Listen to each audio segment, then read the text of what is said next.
Compared to many Rajini films that underperformed, Coolie is peculiar in the sense that it came with a lot of whys.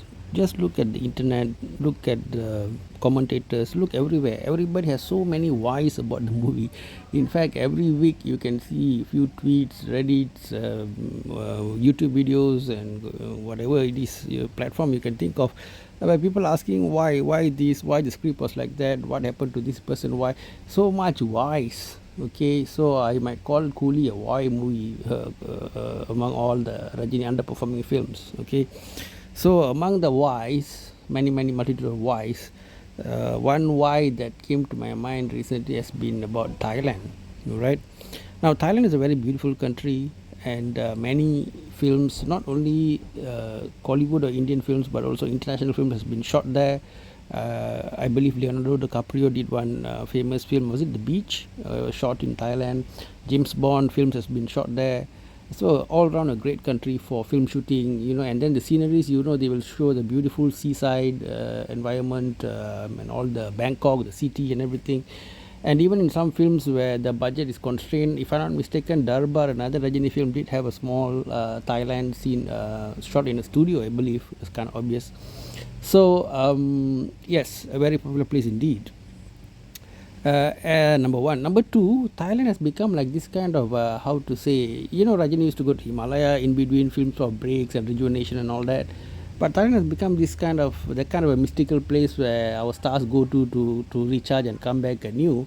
And among the many people who did that, the more famous one would be Simbu, where he went there to lose weight, do some Muay Thai, and everything. And it's just like the Hollywood movies where the hero will go to Tibet, like in Batman, or any of those mystical places to meditate and learn martial arts and come back, the superhero and whatnot. So in real life, I guess Thailand is a popular place for that.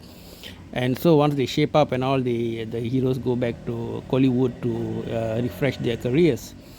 So in this scenario, Thailand is a popular rejuvenation place.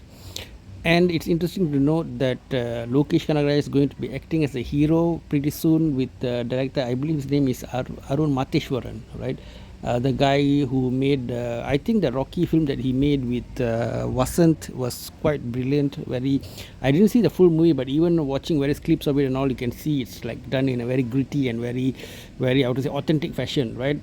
His subsequent film with Dhanush, Captain Miller, did not do so well. Maybe he went too fast from a raw auto film into like a commercial kind of a film with Dhanush. Maybe the jump was too far, too fast, right? And there was this talk about Ilayaraja biopic, which didn't really take off. So subsequently, he decided to work with Lokesh. So Lokesh got lots of very peculiar relationship in Kollywood, really. He's like trying to produce some films, right, using that LCU concept, Lokesh Cinematic Universe, for those who don't know. He's also now being talked of like being a hero. So this Arun Mateshwaran Lokesh combination with the Lokesh being a hero, it seems to require that Lokesh, go to Thailand, do some fitness training, have a relook, whatever it is they do there. Actually, Thailand is also quite famous for cosmetic surgeries, particularly gender swap, but that is a different topic altogether.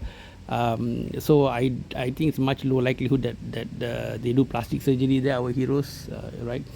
Maybe more for martial arts, definitely. So now, why is Lokesh suddenly bringing a Coolie team, where the story is all about a port set in India for the most part, and where even the foreign villain is just landing? They didn't show, for example, Amir Khan hanging out in Thailand or hanging out in London like all that much. It didn't seem to be like such a big thing, right? But for Thailand, they took such a long time. So is it that Lokesh was using the producer's money to prepare for his next venture as a hero? Well, possible. Sun Pictures is rumored to be producing, but yeah, that could be the variable. I'm just discussing. I'm not making any allegation against anybody, but still, he should be focused on his current directorial venture. How could he do a good job if he's producing on one side, directing Coolie, as well as trying to do this LCU thing on the other side? He seems to be like having his hands all over the place. He's an ex-banking, banking business staff. And he also mentioned about having lots of financial commitments for his relatives and all that. So not many directors get a chance to direct Rajini or Kamal, and for that matter, if you get both, that is like a super duper luck, you know.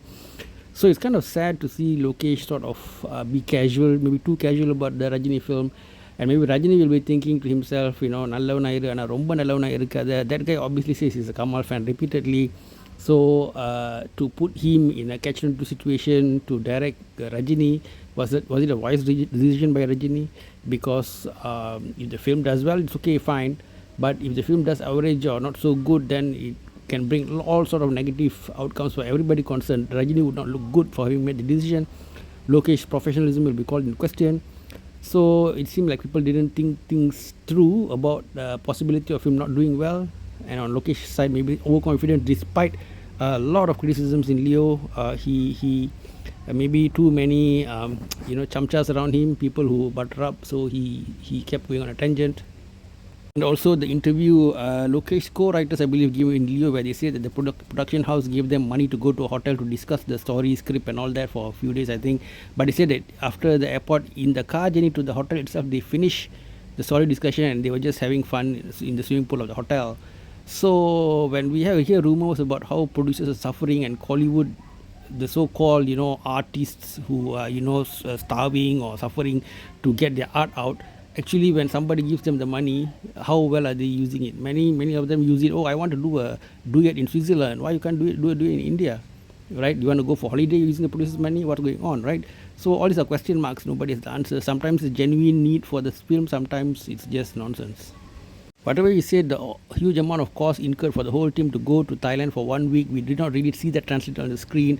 If the disco part where Nagarjuna and Rajini have a confrontation on a container kind of a disco setup is what Thailand was, then they could have simply put a set in Chennai and done it. Or even if the final ship fight between Nagarjuna and Rajinikanth again could not be done in India, no permission, they could have simply erected a set, because it's in night time. They don't really show beautiful shots of this ship or anything. So it's very mysterious, this whole expenditure for Thailand. Take 2 years, man.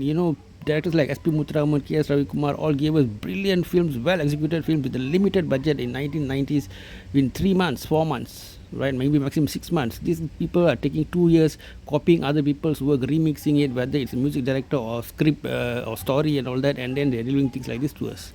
And people are making fun of Atli.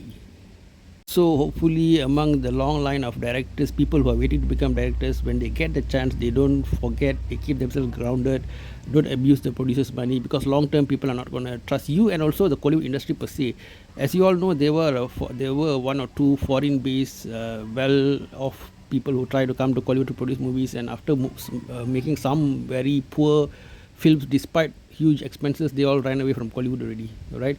So now Kollywood is now almost second last or last among the Indian regional film industries, and if this trend continues, I think Kollywood can sort of, which was used to be the center of the whole southern film industry, can close shop. So I hope in the future when they go overseas and all, we can see something of it on screen.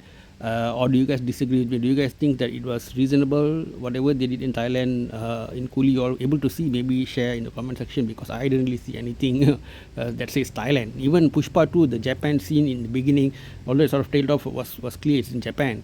So share your thoughts in the comment section, guys. Thank you. Take care. Bye-bye.